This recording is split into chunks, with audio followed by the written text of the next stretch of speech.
Untuk perkembangan terkait arisan online ataupun yang viral tentang arisan bodong, sampai sekarang kami sedang memeriksa beberapa korban lainnya, terhitung sudah di atas 10 orang atau belasan.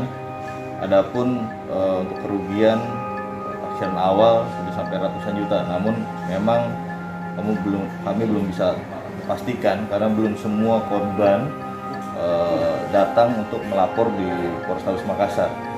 Sedangkan untuk tersangka tetap kami dalami terkait keterangan-keterangan lainnya. Ada beberapa orang yang kami sedang panggil juga terkait yang melakukan endorse ataupun memperkenalkan atau memviralkan terkait adanya arisan ini.